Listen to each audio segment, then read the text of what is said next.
Hey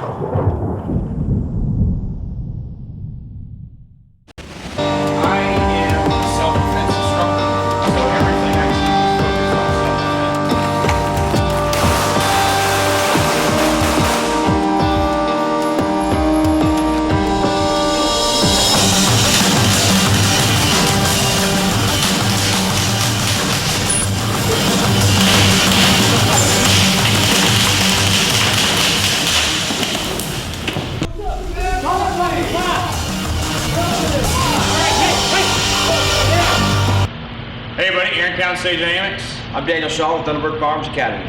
In this week's video, I'm up here in Wichita. When this is filmed, obviously you're not going to be watching it live, and I was up here teaching, and we decided we had a couple conversations. We want to put out a video about kind of like students' expectations for training versus practice. Yeah.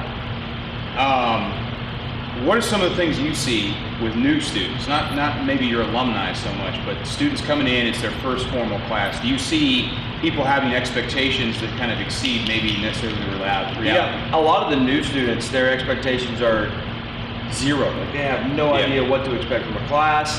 They have no idea what a high level of proficiency with a firearm is. They don't know any of those things. Yeah. So those brand new students that leave at the end of the day, they're like, wow, I can't believe everything I just learned today. It's like drinking from a fire hose all day long. It's the intermediate to, dare I use the word, advanced shooters that become the complication. Yeah. I would definitely agree with that. If someone, if they're new to guns, or maybe they grew up with guns but not so much in a self-defense focus, and they're beginning kind of their training path, they realize there's things they don't know, they're like, I'm going to go out there and get some training. Those are usually the students, like you said, that are the most receptive and the most willing to learn new techniques and new tactics and things like that. Very coachable. Yeah, very coachable. And then pretty much the same thing when I have students who maybe they've spent a lot of time shooting, maybe they are defensive minded, but they still haven't received any formal training. They spend a lot of time at the range, they shoot a lot of rounds. I wouldn't say resistance to change, if maybe they're doing something wrong or maybe there's just a better way to do it. There's a learning curve where they have to get over a habit. Yeah. And sometimes they have great habits, and it helps them come with a skill set early in the class, and we're building that all day. Sometimes there's some habits that they thought were good habits, but really aren't, and that becomes a challenge for them. Yeah. I'm a huge fan of inherent knowledge. I like when a student comes to me and I can tell that he's been practicing on his own. Yep. But there is a difference between training and practice. Training is receiving proper instruction on proper techniques, whereas practice is practicing that instruction to proficiency. Absolutely. And it's not about practice. I had an old coach a long time ago tell me practice doesn't make perfect. You can practice all day, every day of your life. Every day you don't practice is one more day it takes to get good. But you have to make sure it's perfect practice. Yeah. Doing it the right way every single time. Yeah, and if you if you're doing something inefficient, not necessarily wrong, but inefficient. There's an inefficient technique. Say their reloading technique got too many steps in it, or maybe it's just an inefficient movement, wasted movement, things like that. They've got to be able to correct that. But if they don't ever get corrected, and hey, maybe here's a way that you can smooth that technique out, kind of round the edges, so to speak, then they're going to continue and they're going to practice that technique to proficiency. But even if they're proficient in it, it's not necessarily the best way to do it. Not really all on topic, but I found some success recently using my iPhone for videotape. Yeah. Whenever there's someone, it's like a hard sell. Like they're just not buying into the idea that they have excessive movement. They think that they're fast, and you can't tell them otherwise. And then I do slow motion on the iPhone, and iPhones just don't lie. And okay, yeah, I did see that. There was no reason why I should have made that movement right there. You're right. I'm gonna fix that. Yeah, the cameras are great. I try to use the camera as often as I can in class because it removes the subjectivity or the perceived subjectivity from it. If the student feels like, well, he's just picking on me, or maybe he's just paying attention to me because for whatever reason, if I show him a video, no, it's because I love you. Yeah, I want to help you. That's the whole point. That's what we're here for. I don't believe as an instructor I should bring in a line of students and just run them through drill after drill after drill after drill after drill. Now, I don't critique for the sake of critiquing. So if I've got a guy in the line and he's running the good gun really good, I'm going to come by and I'm going to be like, good job, man. And I'm going to move on. But if a student has an issue, I'll address it. If the whole class, if I've got 51% of students all having the same issue, it deserves to be addressed. But if we're able to move past, we can get into those higher functioning techniques, those higher functioning skill sets, and really build the student up. And hopefully at the end of the class, they'll leave with a greater understanding of not only what they need to work on, but what they're already good at. I explain this to my students it's like a sports car. Yeah.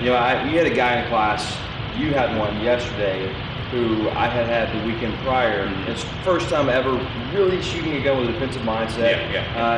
He got so far in 2 days with me, it was just astronomical. Very rarely do I see somebody go as far as he did. Yeah. It was just awesome. He did well in the class here yesterday with you. When you're fresh, brand new like that, it's so easy to get a long ways. When you're at the point like some of the guys in class yesterday, where they've taken quite a few different training classes before, they went home and practiced, and they practiced well, and they're good. Getting a little bit faster, getting a little bit more efficient, it's like, dropping that new engine in your sports car, you can get 350 horsepower in no time. Yeah. But then for the rest of your time with that car, you got to spend a lot of money to get 2 more horsepower, 5 more horsepower.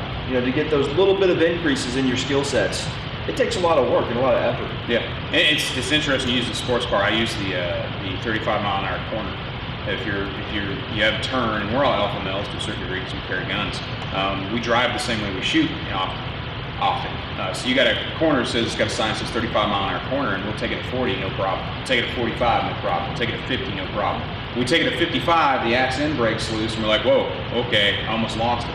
But we don't go all the way back down to 35. No. We refine our technique. 53 and a half. Yeah, we go back to 53 and a half so we can get that corner. So when people say, oh, go back to fundamentals are important, but go back to the last appreciable degree of performance at which you were performing the fundamentals. Don't go all the way back to the basics if the basics aren't what need fixing. That's right.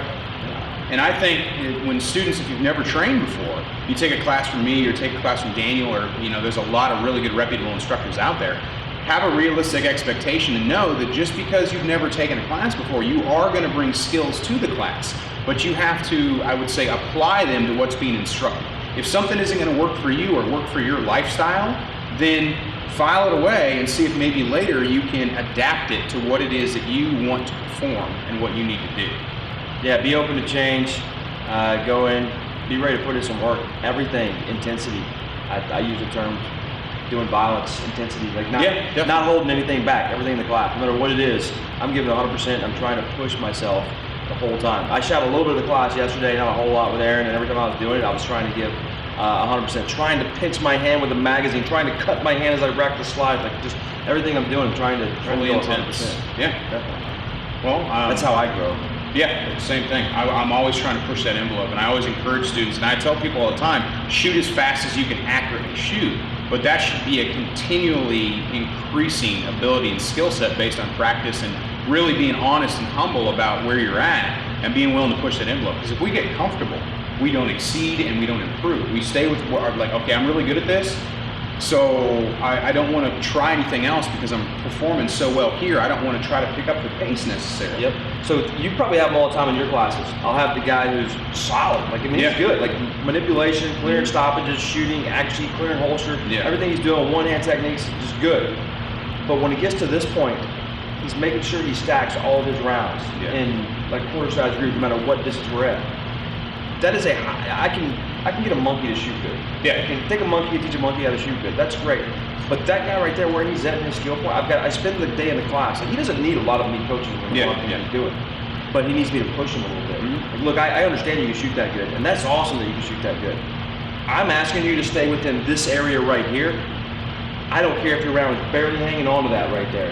I want that round to leave your gun faster. I want you to get 6 of them at a time. It takes you to shoot 2 right now because you're at that level that you can perform. You can do that. He's reached a higher functioning. Absolutely. And some people are like, no, I want to make sure the other students see that I shoot good. That's not a competition. Yeah, and that's it. Like, push yourself all day. Yeah, definitely. You want that high functioning problem. Low functioning problem would be like, I'm still not really good at my reload. A high functioning problem would be a 1.5 second draw and 2 rounds out from concealment. There are different degrees of performance, and I know I've talked about this in videos before, but it's good to have a conversation about it with another instructor. Yep. I think, I definitely want to thank you for having me up here. It's always good for me to work with other instructors, even if we don't teach together. We still sit down, we talk, we have conversations, and we see a lot of the same stuff because even though you're in the Midwest and I'm in the Southeast, the shooters that come to us, I think the kind of students that we attract are pretty much the same, I would say, cut from the same cloth. They're very self-defense focused, and they want to learn the best way to protect themselves and protect their family. So I definitely thank you for having me up here. I can't Dude, wait it's to a come pleasure. back, dude. So, You're always welcome at Thunderbird Firearms Academy, Wichita, Kansas. I'm Aaron Cowan, Sage Dynamics. I'm Daniel Shaw at Thunderbird Firearms Academy. Train accordingly.